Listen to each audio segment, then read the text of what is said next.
Hello everyone and welcome back to a car profile, which if you can't already tell is the BMW Z4 GT3 car. If you're not subscribed already, please do subscribe to the channel. We're on the journey to 40k and these car profiles come out every single week. So the BMW Z4 has a 4.4 litre V8 engine. It's an FR car and has sits car. When I say it's an FR car, I mean it's front-engined, rear-wheel drive, like the majority of GT3 cars, with the exception being the MR cars, like the Audi R8, etc. So keynotes with this car then, it's a hugely iconic car, first of all, in terms of GT3. Been racing for so long. Podiumed many times in the GT3 class. And did you know it is the only GT3 car which had dynamic stability control? So if you played any other games, you'll notice stability control was allowed in it. Without further ado though, let's jump into the actual car profile then, where we start on the low speed bop test. We do a low, medium, high speed. If you're new to the channel and the content in terms of car profiles, this is what is in Gran Turismo at the moment, although they are all the same. We are going to test each of the tracks. Now we chose Laguna Seca for the low speed in terms of the bop test, and at the moment the Viper in our car profiles is the fastest car. What does it compare in terms of the Z4? Very close there, under a tenth of a second between the two. Now what we do is I show you the fastest laps, but we actually look at the optimum laps at the end. If you've got any questions regarding the bop or car profiles that we're doing, the bop tests as well, there's an FAQ in the description which you can check out, which answers a few of those questions. That will build up over time. As we go into the kink here, I did struggle a little bit on the kink there. You can see I wasn't fully aggressive there. This car does seem to struggle the higher the speed, the more understeer it gets. So struggling with a lot of downforce towards the end. I'm guessing that's because it's an older GT3 car essentially, and that's where it struggles as we come down the chicane and the corkscrew. And we are just under a tenth again off the Viper. So we are looking quite strong here versus that Viper as we go through the right-hander then. Under a tenth to go until we head to the line. Are we going to do it here? Are we going to beat the Viper? We're going to have a new fastest lap here at Laguna Seca as we go through that left-hander, continuing on out of there. Now this car does suffer with a bit of wheel spin in that first and second gear, but as we head towards the line then, we're just off there, just under 2 tenths off the fastest lap. But even so, a good showing there initially there for the Z4. So what we're going to do now is come out of that lap and we're actually going to go to the leaderboard where we show the optimum times. We have done an update to this leaderboard actually as well, just so you can see the cars a little bit easier.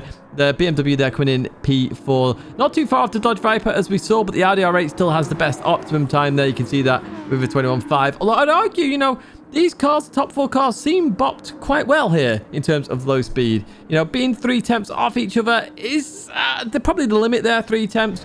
But we'll see what happens when we go to the mid-speed test then, which is at Suzuka in the BMW Z4. In we go. Turn 1 was such a breeze in this car. Oh my word, you could go so deep in this car and it would just rotate. Going through the corners something to explain it with this car that I found is that using second and third gear, the car could rotate. It'd get a bit of wheel spin on the rear wheels and it would allow it to rotate that bit more. Now, second gear was a bit lethal. Third gear wasn't. And you really could be aggressive with it. It would rotate a bit more. It'd be kind of nice, to be honest with you.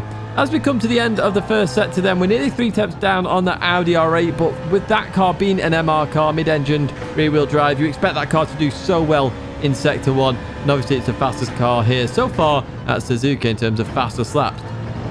Going through Tidgney's 1 and 2 then. This corner was a bit of an iffy one because you wanted to do it in second, but it generated too much wheel spin, so I had to do it in third gear there. And we are now 4 tenths down on that Audi R8. We'll see if we can pull it back in the second half of the lap then. Notice I go first and then second gear. We're also, you know, we're getting the fast lap on lap 3, so I was pushing on later on. We got this lap very early indeed, and I actually tell you that one of the fastest sectors overall in terms of our optimum was on our out lap. We absolutely nailed it, and it was this sector here actually we absolutely nailed as we go through the left-hander then and go out and then come back in. And again, this corner very tricky to do. Second, third gear was very hard to decide there, and with a little short shift there to third gear. Just the second gear being very lethal with some power oversteer. We wish I had that stability control actually that BMW did have in this GT3 car in real life. We crossed that line then, still 4 tenths of a second off the Audi R8, so we did gain some there. And I did talk about this earlier, when you're getting up to these high-speed corners, 130R, it did struggle, not as much as the Aston Martin DBR9, for example. It definitely did struggle there with a bit of understeer, and I had to slow the car down a bit too much. As we head towards the line then, we were 4 tenths of a second down on that Audi R8. As we head towards the line, what are we going to be then? 7 tenths. That is all in that 130R, I would say then. But even so, we crossed the line there with a 2-minute lap. Now, we do know that a lot of cars have been in the 159s. Let's see if the Z4 gets in the optimums in terms of the 159s. Remember, that is what we look at. And it does indeed there. So it does go P5. I was pushing hard throughout the session. So obviously that dropped down there. And you can see it's actually within that 0.3 of a second that I would say is fair in terms of that. Obviously, if you're at the bottom end of the 0.3, you'd hope it has strengths in other areas. And we'll see that later on when we do the fuel and tyre test. But first up, we've got the high speed test then, where we chose Bathurst, of course, if you're new to the series. As we head in towards turn 1 then, truck it in. Second gear again, being lethal here. Had to really straighten up the steering very quickly, otherwise you get a lot of power oversteer.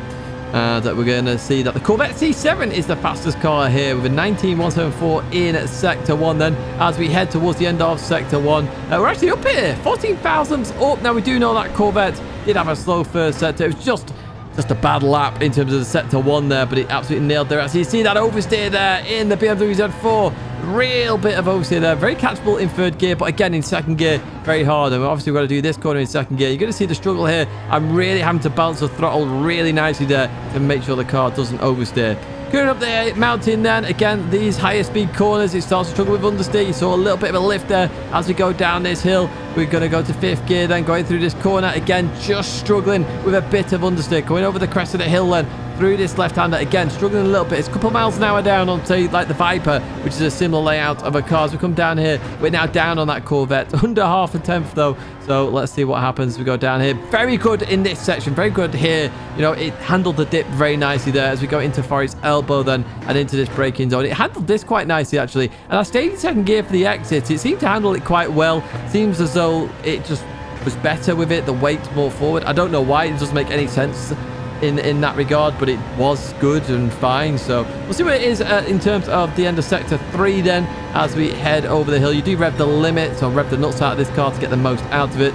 And we're 0.333 down there on the Corvette as we head into the chase and into the left we go then. Through we go, second gear again. It's stable when it's straight. Just when you're turning in second gear, it likes to spin the wheels very quickly as we head towards the final corner. You can brake quite late in this car, actually. That is one thing I will say. It has very good brakes, this car. So, you know, diving down the inside is a possibility in the BMW Z4. As we head towards the line then, we are 1.5 tenths down. Not too shabby then in the grand scheme of it in the BMW Z4. And we're going to go and have a look then at that optimum leaderboard again. There is the Z4 in the TV camera. Finally done, folks. So let's have a look at it here. P4 in the end. It's about, what, 4 tenths there off the Chevrolet Corvette, but it's within range of the Viper, the Ford there. So it's not too bad, really. It's like it's a bang average car at the moment. It's sort of sitting there bang in the middle on every single track. I do like the Z4. I really do. It's a bit of a playful car at times, but handles itself very nicely. Right, we're going to do the fuel test next. That is our next test. So top left, we've got the maximum RPM. Top right, we've got a quarter shift. And down at the bottom, we've got a quarter shift plus the fuel map. And all we do is we're going to log the time at the 2,000 meter mark. Why are we doing maximum RPM? Because not everybody uses bumper, so we use the bar. Quarter shift will show us the best way to save fuel, essentially, by short shifting. Maximum, fuel is decided by revs per minute there. So RPM, that's what we do there. And down at the bottom, obviously, fuel map is the last resort. So top left does finish first. So that's 55% there in terms of that top left. We'll see what that does. So obviously top right then we're sort of measuring performance and fuel saving. And we'll have a look at that table at the very end, of course. So that finishes 3 tenths further down there. You can see that in that top right hand side. But we did save 9% of fuel, which is interesting. And down at the bottom then, as I say, fuel map is the worst way to save fuel. So we do it as a last resort, okay? A very last resort in terms of using the fuel map, which is why we're quarter shifting as well. It really shows you whether it can fuel save or not fuel save, or whether it's relevant at all. And we finished there over a second down on our maximum RPM. But we do save, what's that, 16% fuel there. But what we will do is go to that leaderboard once again. Now, some people have questioned percentages in the past. They're just fuel levels. That's how Gran Turismo works. It's just a percentage. And we can see here the BMW is 5th overall and fuel map 1 there. In terms of performance, not too shabby, to be honest, in terms of the fuel it uses versus the top car there. You know, it's equal with the 4 GT when it quarter shifts in terms of performance. A bit further down then, and the quarter shifts, it's again in the middle of the road, really, in the quarter shifts. And same for the fuel map 3s. It's just bang average, I would say, in terms of the fuel maps. And it's very much sitting where you expect it to. We've actually got 3 pages now, and the Aston Martin, as we know from the previous car profile, which you can check out in the description, folks. There's a full playlist there for you, is down at the bottom. Now, P21 there, the fuel map 3. We go to the performance sense. This is basically looking at the performance, taking fuel map 1 out of the equation. It's actually third there on the quarter shift and actually saves a fair amount of fuel as well. So it's actually a decent car there. Fuel map 3 is again falling down into the bang average. So it's very it's hit by limiting the power, but quarter shift it seems fine with that torque curve of the engine. So best way to save fuel in this car is quarter shift, and don't use a fuel map. Essentially, we can see there the fuel map 3, it doesn't save that much in terms of fuel versus the overall performance. However, we do know the overall performance does save. It's quite nice, and same for quarter shift as well. It's very good there, and you can see that with this leaderboard because it saves 9 and it doesn't lose that much in performance. So you can see that. All happy days indeed. And we go to the next one there. We've got the Chevrolet Corvette C1, where we know the fuel map 1 is the worst in terms of that car because it is a short shifter in general. The quarter shift is actually faster than the fuel map 1. And again, that's nice to know if you are going to use that car. We've got one more test to do then, and that is going to be the tyre test. So what we do here, we go out at Daytona. It's on ×50, and we just have a look where the first tyre runs out of tyre wear, and it's a fuel wear then. Now, I have been measuring additional measurements, and I will put them in future because I feel like the additional measurements will actually give us a better representation of tyre wear, because MR cars, obviously, wear out that rear tyre quicker than an FR car, and that means FR cars have an advantage in this test. As I say, I've got another test that I'm currently doing at the moment, and we will look at that. It uses the same test, it's just a longer test, and we see where the second and third tyres come into play. But we are going to add up all the lap times that we do, essentially. And you can see here, we're getting towards the very end of this test now. We just stick to the inside line. It's the easiest way to test this. And we just let the tyres run out as we go through this left-hander then. And there we finish off on the third lap, 19.559 seconds into the lap. So what we do is we add all those times up. We get an overall time, and that's how long the tyre lasted. And that is how we do this tyre test. So how long did the tyre last? It lasted that long. Where does it fit on the leaderboard? This is how we do it then. So we're just zoomed out here. Let's go to this tyre leaderboard then. Where does the Z4 sit? It is top.